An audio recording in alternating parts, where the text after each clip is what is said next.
মধ্যপ্রাচ্যে মার্কিন সামরিক অভিযানে সহায়তা করতে প্রায় ৯ মাস ধরে সাগরে রয়েছেন মার্কিন বিমানবাহী রণতরী ইউএসএস আব্রাহাম লিঙ্কন।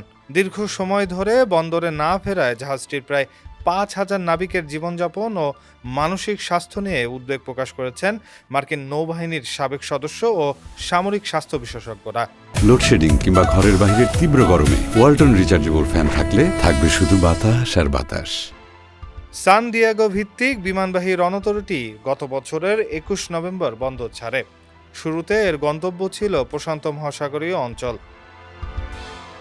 পরে ইরানকে ঘিরে যুক্তরাষ্ট্র ও ইসরায়েলের যুদ্ধ শুরু হলে এটিকে মধ্যপ্রাচ্যের দিকে পাঠানো হয়। এরপর টানা ২৫০ দিনের বেশি সময় ধরে উল্লেখযোগ্য কোনো বন্দরে না থেমে সাগরে রয়েছে জাহাজটি। কয়েক দফায় এর মোতায়েনের সময়ও বাড়ানো হয়েছে। এ অবস্থায় বৃহস্পতিবার ওয়াল স্ট্রিট জার্নাল জানায়, আব্রাহাম লিঙ্কনের পরিবর্তে ইউএসএস জর্জ ওয়াশিংটনকে মধ্যপ্রাচ্যে পাঠানোর প্রস্তুতি নিচ্ছে মার্কিন সামরিক বাহিনী।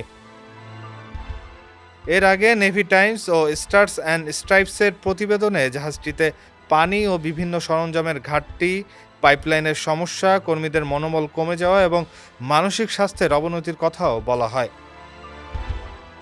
সম্প্রতি এই উদ্বেগের কথা সরাসরি মার্কিন নৌবাহিনীর শীর্ষ নেতৃত্বের কাছে তুলে ধরেছে ভুক্তভোগী পরিবারগুলো।